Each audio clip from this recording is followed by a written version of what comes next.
तो आज हम लोग पढ़ने वाले हैं क्लास 12th का मैथ चैप्टर 5.8 जो कि सबसे बेहतरीन टॉपिक है। रोल्स थ्योरम और मिन्स थ्योरम मतलब रोले का प्रमेय और माध्यमान का प्रमेय ये कब सत्यापित होगा। तो बहुत से विद्यार्थियों में डाउट होता है, तो आज हम उस डाउट को क्लियर करके छोड़ने वाले हैं। बस आप लोगों को लास्ट तक बने रहना है। तो सबसे पहले हम आपको बताएंगे रोले का प्रमेय। देखो भाई, रोले का प्रमेय सत्यापित कब होगा। तो रोले के प्रमेय को सत्यापित होने के कुछ नियम होते हैं। अगर वह उन नियम का पालन करता है तो समझ जाओ कि वह रोले के प्रमेय को सत्यापित कर रहा है। अगर उनमें से एक भी नियम फॉल्ट हो गया ना, तो समझ लो कि वह रोले के प्रमेय को सत्यापित नहीं कर रहा है। ये रोले कौन था? रोले एक वैज्ञानिक था जिन्होंने कुछ नियम दिया था। अगर वह उन नियम का पालन करता है तो समझ जाओ कि वह रोले के प्रमेय को सत्यापित करता है। ऐसे ही माध्यमान जी भी है, सेम टू सेम सगे भाई की तरह है। लेकिन सबसे पहले हम टाइम खराब नहीं करेंगे, हम क्या पढ़ने वाले हैं? रोले का प्रमेय पढ़ने वाले हैं। ध्यान देना अच्छे से। तो रोले के प्रमेय में क्या होता है, सबसे पहले हम लोग इसमें ये करते हैं, जैसे इसमें स्टेप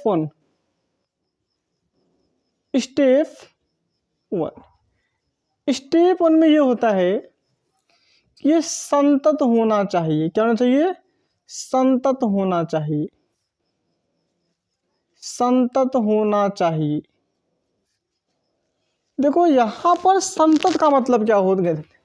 यहाँ पर संतत का मतलब होता है बहुपदी होना चाहिए।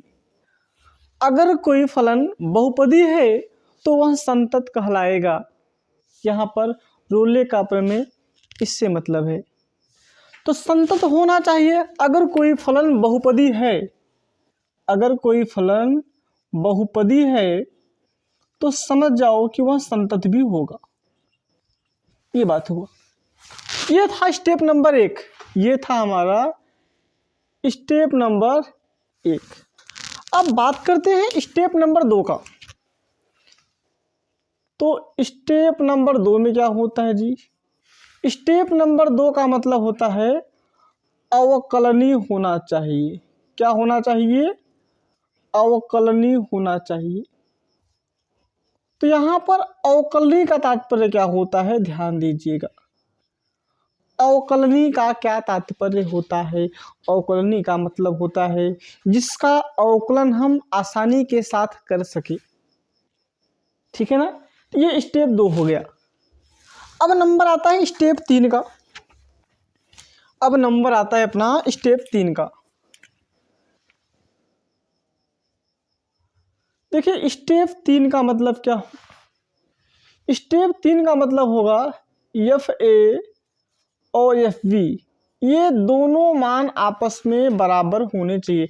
जैसे fx का मान दिया रहेगा, a और b कोई संख्या है, ये दोनों संख्या रखने पर अगर दोनों वैल्यू सेम आते हैं, FA का मान और FB का मान सेम होता है, तो समझो वह स्टेप 3 का पालन कर रहा है। कुल हमें 4 स्टेप से गुजरना पड़ता है। अब आता है स्टेप नंबर 4। देखो स्टेप नंबर 4 में क्या होगा? स्टेप नंबर 4 का मतलब होता है f' बराबर 0 करने पर अगर C का मान A और B के बीच में स्थित है तो यह रोले के प्रमेय को सत्यापित करेगा। कुछ समझेगी नहीं आप लोग? मतलब आपको कुल 4 स्टेप से गुजरना होगा। जैसे हमें विश्व कप जीतने के लिए लीग खेलना पड़ेगा, फिर क्वार्टर, फिर सेमीफाइनल, फिर फाइनल, फिर हम कहलाएंगे चैंपियन। अगर एक भी मुकाबला हार गए ना, क्वार्टर फाइनल हार गए या सेमीफाइनल हार गए, तो आप मुकाबले से बाहर हो जाएंगे। सेम प्रोसेस यहाँ भी लगता है। तो रोले का प्रमेय सत्यापित कब होगा? स्टेप पहला, उसे संतत होना चाहिए, जहां पर संतत का मतलब है बहुपदी से। अगर वह फलन बहुपदी है तो वह संतत होगा। स्टेप 2, अवकलनीय होना चाहिए, मतलब जिसका हम अवकलन बहुत ही आसानी के साथ कर ले। स्टेप नंबर 3, एफ है और एफ बी ये मान बराबर होने चाहिए। स्टेप नंबर 4 और लास्ट, अगर एफ डैश सी बराबर 0 करने पर अगर सी का मान ए और बी के बीच में स्थित है तो यह रोले के प्रमेय को सत्यापित करेगा। चलिए, ये तो बात हो गया रोले का। जैसे यहाँ पे मैं आपको ये स्टेप 4 का मतलब हल्का समझा दे रहा हूँ। जैसे ये हो गया हमारा, ध्यान दीजिएगा, ये हो गया। जैसे मैं कहता हूँ ये कुछ इस तरह से है, ठीक है ना। अब यहाँ पर मैं ये डॉट डॉट डॉट दे दूँ, dot dot dot dot dot, ये ए हो गया, ये dot dot dot dot dot dot B हो गया। अब जो सी का मान हमारा है, मतलब कि हल करने पर सी का जो भी कुछ मान आए, अगर इन दोनों के बीच में पा जाता है तो समझो रोले के प्रमेय को सत्यापित करेगा। ठीक ऐसा ही माध्यमान प्रमेय है। माध्यमान प्रमेय इसका सगा भाई समझो, इसी की तरह व्यवहार करता है, बस कुछ चीजें डिफरेंस है। जैसे इसमें क्या होगा, देखते हैं स्टेप नंबर पहला क्या होता है। इसमें जो स्टेप नंबर 1 होगा सेम होगा, मतलब संतत होना चाहिए। क्या होना चाहिए? संतत होना चाहिए। तो संतत आप समझते ही, मतलब जो फलन बहुपदी होगा वो संतत भी होगा। स्टेप नंबर 2 आते हैं। स्टेप नंबर 2 क्या कहता है? अवकलनीय होना चाहिए। कैसा होना चाहिए? अवकलनीय होना चाहिए, मतलब जिसका हम अवकलन बहुत ही आसानी के साथ कर सके। इसमें स्टेप नंबर 3 क्या होगा भाई, ध्यान देना। इसमें स्टेप नंबर 3 जो होगा वो ये होगा, F A not equal F B. जैसा कि रोल्स के थ्योरम में ऐसा नहीं होता है। रोल्स में क्या होता है आपको पता है ना, रोल्स के थ्योरम में ये दोनों बराबर होते थे, एफ ए बराबर एफ बी होता था, जो कि माध्यमान में यही नहीं होता, F A not equal F B. और वैसे भी आप लोग का बराबर जल्दी आता भी नहीं है, तो आप लोगों के लिए बेनिफिट का काम करेगा, ठीक है ना। हाँ, अब इसमें स्टेप नंबर 4 देखते हैं। स्टेप नंबर 4 जो हमारा है लास्ट है। स्टेप नंबर 4 में क्या होगा, F dash C equal F B minus F A upon B minus A को हल करने पर सी का मान ए और बी के बीच में स्थित होना चाहिए। पर देखना थोड़ा मेरा हिंदी कमज़ोर है, थोड़ा कहीं लिखे गलत लगे तो क्षमा करना। मैथ का बहुत बड़ा प्रेमी हूँ। मैथ के घंटे में भी मैं हिंदी के घंटे में भी मैं मैथ लाता था बच्चों, इसलिए मैं हिंदी कुछ कमज़ोर है। एक बार तो मार पड़ा था, हिंदी वाले सर कूट दिए थे, हिंदी घंटे मैथ लगा रहा था, इसलिए मेरा हिंदी कमज़ोर है, बुरा मत मानना। तो ये रोल्स का थ्योरम और मिन्स थ्योरम, मतलब रोले का प्रमेय और माध्यमान का प्रमेय, यही है। इसी पर 5.8 हमारा है। अब बहुत आराम से ख़त्म हो जाएगा, एक बार आप लोग इसको अच्छे से देख लीजिए, ठीक है ना।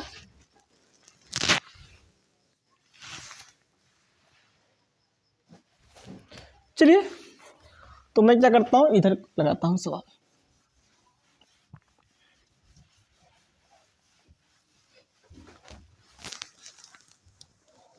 देखता हूँ पहला क्वेश्चन क्या है। पहला क्वेश्चन, बुक ले लेता हूँ बच्चों, बुक मैंने ले लिया है। दिया है फलन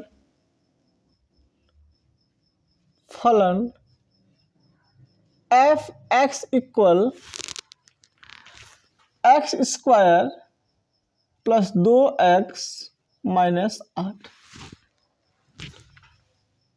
कामा एक्स एलिमेंट किसके हैं, -4 कामा 2। के लिए के लिए के लिए रोले के लिए रोले के प्रमेय को सत्यापित कीजिए। तो हमें सत्यापित करना है, रोल्स का थ्योरम सत्यापित करना है। ध्यान देना, जैसा कि मैं मिटाया भी नहीं कि आपको मैं समझा सकूं अच्छे से। तो सबसे पहले मैं क्या करने वाला हूं पता है ना, सबसे पहले मैं ना लिखूंगा, देखो स्टेप नंबर पहला, देखो F x equal x square plus 2x minus 8। देखो ध्यान देना, समझना, स्टेप पहला क्या करता है कि संतत होना चाहिए। क्या होना चाहिए? संतत होना चाहिए। और संतत के लिए मैंने कहा है, अगर वह फलन बहुपदी है, बहुपदी का मतलब जिसमें एक से अधिक पद हो वह बहुपदी कहलाता है। तो देखो इसमें एक से अधिक पद है, इसका मतलब यह क्या है, एक दो तीन पद है, तो एक से ज्यादा पद है कि नहीं। अगर एक से ज्यादा टर्म है, एक से ज्यादा पद है, तो ये बहुपदी कहलाएगा। और जो बहुपदी होता है वह संतत होता है। तो हम क्या लिखने वाले हैं,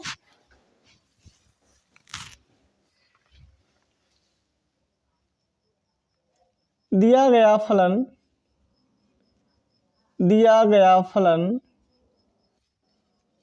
दिया गया फलन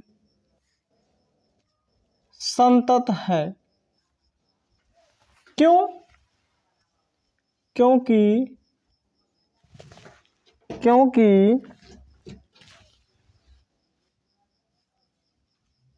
इसमें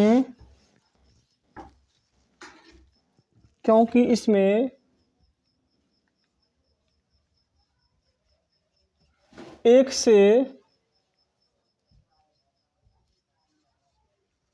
अधिक पद है। ठीक है, देखो जितने स्टेप लिखेंगे ना उतनी बार क्वेश्चन को लिखेंगे। अब यहां लिखेंगे स्टेप नंबर 2, तो एफ एक्स बराबर x square plus 2x minus 8 लिखा। अब देखो एफ डैश कर दिया, एक्स स्क्वायर का हो जाएगा 2x और 2x का 2 हो जाएगा, 8 का 0 हो जाएगा। तो मैंने इस फलन का बहुत ही आसानी के साथ मैंने अवकलन भी कर लिया। बताओ, इस फलन का मैंने बहुत ही आसानी के साथ अवकलन कर लिया है। इसका मतलब क्या, ये अवकलनी भी है, लिख देंगे। देखो स्टेप पहला भी हो गया, अवकलनी भी लिख देंगे, अवकलनी है। क्यों अवकलनी है? क्योंकि हमने इसका बहुत ही आसानी के साथ अवकलन भी कर लिया। अब आते हैं हम लोग स्टेप नंबर 3 में। भाई देखो स्टेप नंबर 3 में मैं क्या लिखने वाला हूं। पहली बात तो मैं पहले क्वेश्चन को लिख लूंगा, F x equal x square plus 2x minus 8। तो एक बार मैं देखो यहाँ पे ये हमारा ए का काम करेगा और ये वाला मेरा बी का काम करेगा। तो एक बार मैंने क्या किया, x का मान रखा -4, तो जहां जहां x है वहां वहां हम रखेंगे -4। x का मान रखा -4, तो ये पता है कितना हो जाएगा, f -4 बराबर ये 16 दो चौका 8 -8। क्या बात है, ये पूरा अगर सॉल्व करके देखेंगे ना तो ये 0 आ जा रहा है, मतलब f -4 का मान 0 आ गया। फिर से देखो, अब क्या करेंगे, अब रखेंगे 2 रखेंगे, जहां x है वहां पर 2 रखेंगे, मतलब x के प्लेस पर 2 रख के चेक कर रहा हूं। x है 2 रखेंगे, 2 का स्क्वायर 2 -8, तो इसका हो जाएगा 4 धन 4 -8, 4 4 8 में 8 गया 0। ये लो भैया, F A equal F B, F A F B के बराबर होना चाहिए ना, ये तो है। एफ माइनस 4 बराबर है एफ 2 के, तो ये स्टेप 3 का भी पालन कर गया। मतलब बंदा एकदम फाइनल जीतने की तरफ बढ़ रहा है। लीग जीता, क्वार्टर जीता, सेमीफाइनल जीता, अब ये फाइनल खेलने वाला है। तो अब देखिए अब क्या करने वाले हम लोग, हम ऐसा करते हैं ना, आपने यहाँ तो पढ़ा ही है, हम यहाँ मिटका देते हैं, चलेगा ना, कोई दिक्कत नहीं ना।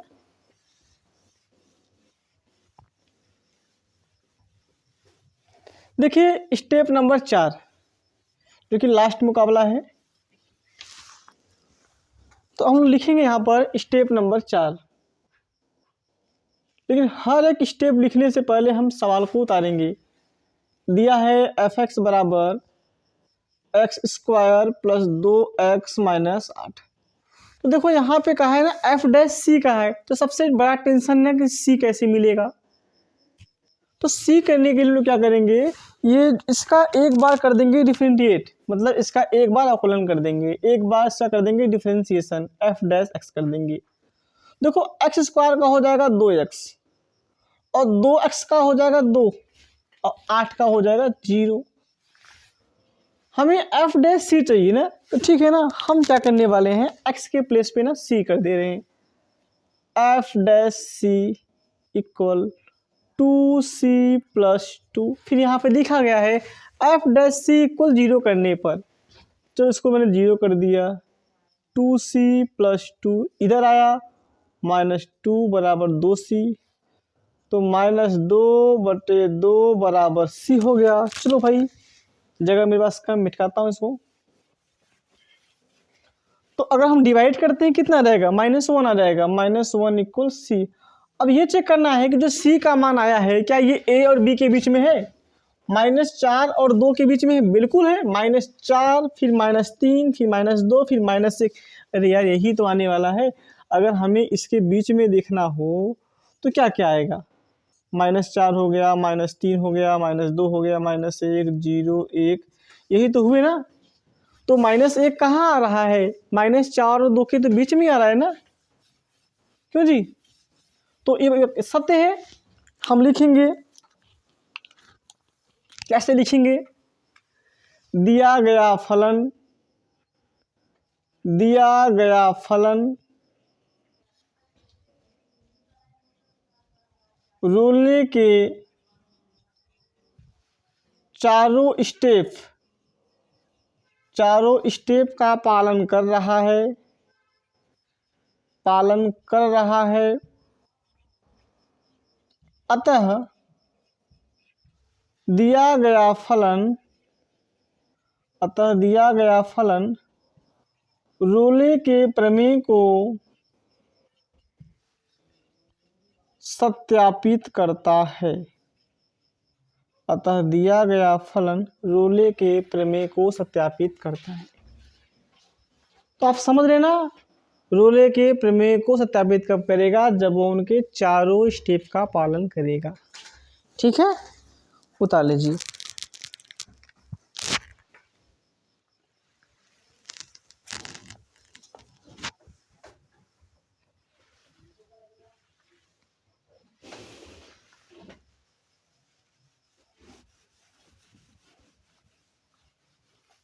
पता नहीं कैसे बच्चे कहते हैं कि बहुत टफ है, हमको तो नहीं लगता है कहीं टफ है।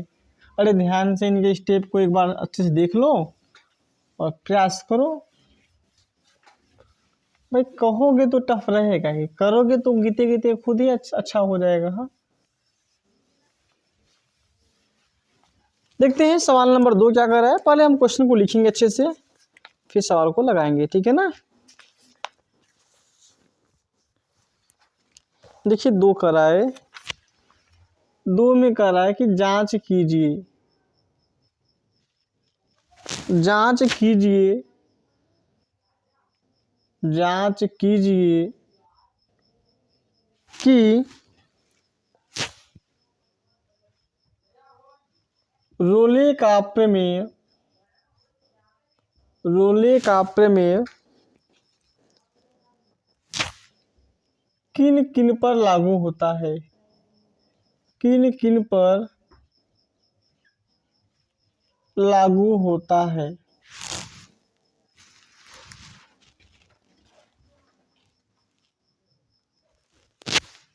आएगा, क्या आप रोले के प्रमेय के विलोम के बारे में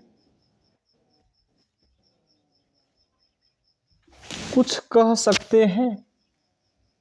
अरे बाप बेचारा रिक्वेस्ट कर रहा है।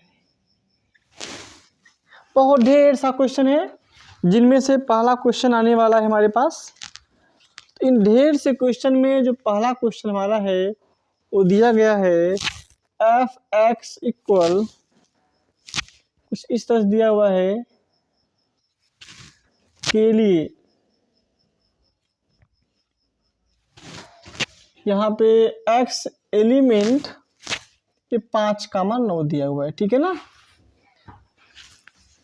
चलो भाई देखते हैं रोले का बात कहा है, तो ये रोले के नियमों का पालन करना चाहिए। तो 4 स्टेप से गुजरना होगा, हम इसको पहले स्टेप नंबर 1 से दिखाते हैं, ठीक है ना। तो हम इसको अगर स्टेप नंबर 1 से लेके चलें, इसको हम लेके चलते हैं स्टेप नंबर 1 से। स्टेप नंबर 1 से एफ एक्स इक्वल, देखो स्टेप नंबर 1 में क्या होता है उसको आपको अभी आपने देखा था वीडियो, इसे संतत होना चाहिए। संतत का मतलब बहुपदी होना चाहिए। बहुपदी का मतलब जिसमें एक से अधिक पद हो। इसमें आपको तो एक ही पद दिख रहा है, ये बहुपदी तो है नहीं। लिखेंगे दिया गया फलन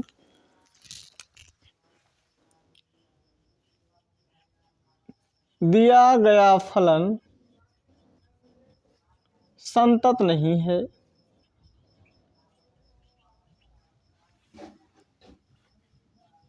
क्योंकि फलन बहुपदीय नहीं है। संतत तभी कहाएगा जब फलन बहुपदी रहेगा। मतलब सेम चीज हुआ जैसे इस साल विश्व कप में वेस्ट इंडीज ने अपना जगह नहीं बना पाया। भाई जो नियम था उसको सुपर 12 में जगह बनाने का, नहीं बना पाया, उसको मौका ही नहीं मिला खेलने का। सेम कंडीशन यहाँ पर भी हो रहा है, पहले ही मुकाबले में बाहर हो गई टीम। हाँ, संतत नहीं है। और हमने आपको बताया रोले के प्रमेय को तभी सत्यापित करेगा, रोले के प्रमेय को तभी सत्यापित करेगा जब वो उसके चारों स्टेप का पालन करेगा। बस लिख दीजिए ना, यह रोले के प्रमेय को सत्यापित नहीं करेगा। यह अतः यह रोले के प्रमेय को सत्यापित नहीं करेगा। और एक बात ध्यान देना, जो रोले के प्रमेय को सत्यापित नहीं करेगा हम उसके विलोम के बारे में कुछ नहीं कह सकते। ये बहुत ही बेहतरीन बातें मैं आपको बता रहा हूँ, बहुत ही नज़दीकी वाली बातें हैं, ध्यान देना। जो रोले के प्रमेय को सत्यापित नहीं करेगा हम उसके विलोम के बारे में कुछ भी नहीं कहने वाले हैं, ध्यान देना, ठीक है ना। चलो ये तो था पहला वाला। अब देखो इसी में दूसरा भी दिया हुआ है, सेम सवाल है, बस यहाँ पे क्या कर दिया है, -2 से 2 कर दिया है, -2 से 2 कर दिया है। चलिए मतलब एक पर एक फ्री आ गया, एक पर एक फ्री आ गया। भाई इसका काम तो स्टेप नंबर 3 में होता है, F I equal F B करने में, क्यों जी। फिर से उतार लीजिए, दिया गया फलन संतत नहीं है क्योंकि फलन बहुपदी नहीं है, अतः रोले के प्रमेय को सत्यापित नहीं करेगा। और जब रोले के प्रमेय को सत्यापित नहीं करेगा तो हम इसके विलोम के बारे में भी कुछ नहीं कर सकते हैं, ठीक है ना। उतार लीजिए फटक से।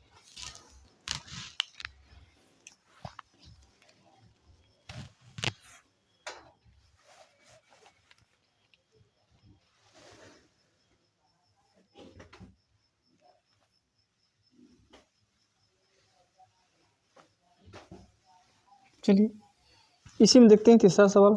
3 क्वेश्चन दिया है भाई, दूसरे में 3 क्वेश्चन दिया हुआ है, ध्यान देना। दिया हुआ एफ एक्स बराबर एफ एक्स इक्वल दिया हुआ है एक्स स्क्वायर माइनस 1 के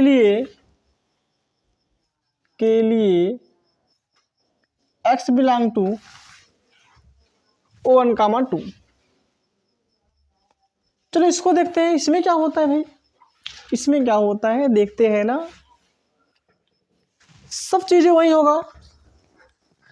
अच्छा यहाँ थोड़ा मैं शॉर्ट में चलेगा ना, कोई दिक्कत नहीं ना। जैसे स्टेप नंबर 1, स्टेप 1 में क्या लिख देंगे, दिया गया फलन बहुपदी है,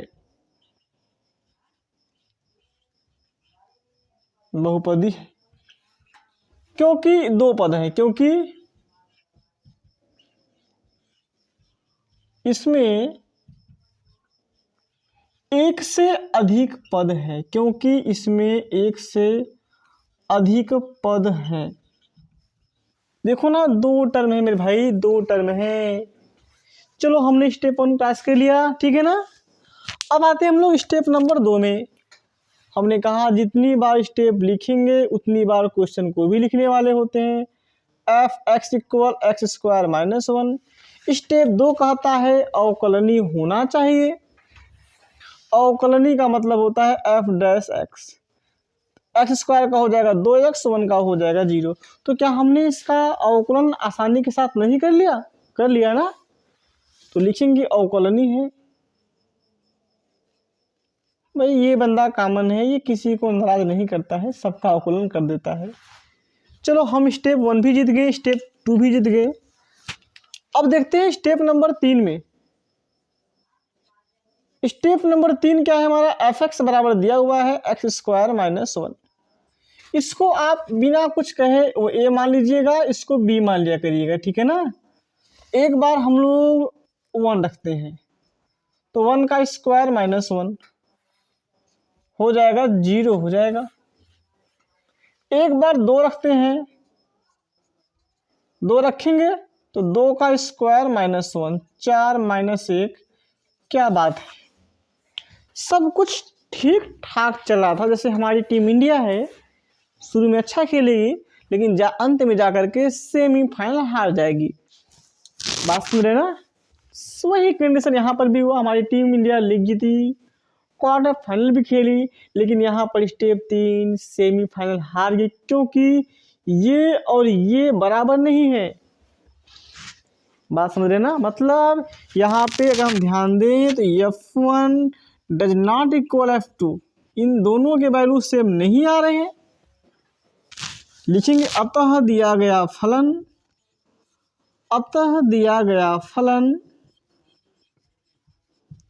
रोले के प्रमेय को सत्यापित नहीं करेगा,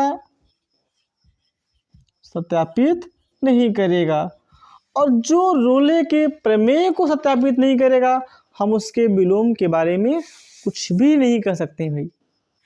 बात समझ गए ना। इसमें 3 सवाल थे, अब आते हैं हम लोग 3 पे।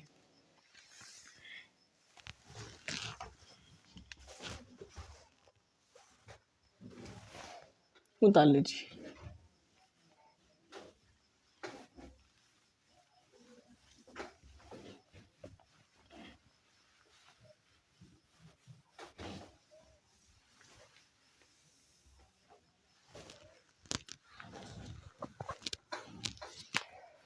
देखते हैं क्वेश्चन 3 क्या कर रहा है।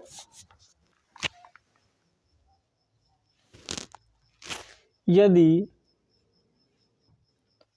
f क्या दिया है, -5 से 5, -5, बिलोंग टू R, एक संतत फलन है। अब समझिए संतत का मतलब बहुपदी है, एक संतत फलन है। देखो मैथ से हल करने के बहुत से विधि होते हैं, सबके अलग अलग रास्ते होते हैं, और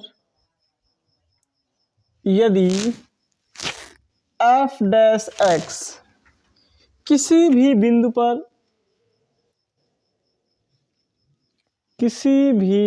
पर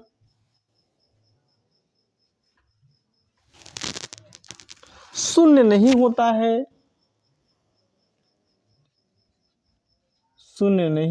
है, तो सिद्ध कीजिए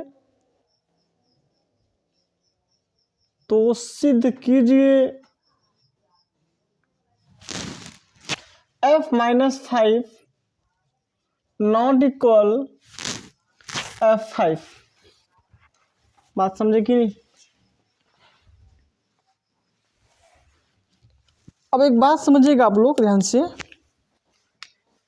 या मैं करने वाला क्या हूं। देखो यहां पहली बात तो मैं मान लेता हूं, माना f(x) बराबर 3x प्लस 8 ले लिया। पता है मैंने क्यों लिया 3x प्लस 8? बोला है ना कि जो f है ये एक संतत फलन है, मतलब जो फलन है ना एक संतत फलन है। संतत फलन का मतलब होता है बहुपदी है। बहुपदी का मतलब इसमें एक से अधिक टर्म हो। इसमें 2 टर्म है क्या, तो ये बहुपदी हुआ कि नहीं हुआ? अगर ये बहुपदी हुआ तो ठीक है भाई, माना f(x) इक्वल 3x प्लस 8। क्यों? क्योंकि ये संतत है। ये भाई देखो इसका है जो मैं फलन लिया हुआ संतत है। f डैश x किसी भी बिंदु पर शून्य नहीं होता है। अगर इसका हम f डैश x निकालेंगे तो 3 आएगा। क्या आएगा? 3 आएगा। और किसी बिंदु पर शून्य होगा भाई, बिंदु का मान कैसे रखेंगे? x तो बचेगा ही नहीं ना। तो ये भी ठीक हुआ। तो सिद्ध कीजिए f माइनस 5। क्या बात है, इतना आसान सा क्वेश्चन है। ये हमारा संतत है कि नहीं है? ये संतत है, जो माना हूं मैं ये संतत है। और ये किसी भी बिंदु पर शून्य भी नहीं होगा। तो जो हमारा सवाल दिया हुआ है f(x) बराबर 3x प्लस 8 है। एक बार मैं क्या करता हूँ f माइनस 5 करता हूँ, x के प्लेस पर -5। 3 माइनस 5 प्लस 8 कितना होने वाला है? -15 प्लस 8 कितना हो जाएगा? -7 आ गया। एक बार मैं क्या लेता हूँ f5 ले लेता हूँ, जहाँ x है वहाँ 5 रखता हूँ, तो 3 हुआ, x के प्लेस पे 5 हुआ प्लस 8 हुआ, 3 5 जा 15 प्लस 8 कितना हो जाएगा? 23 हो जाएगा।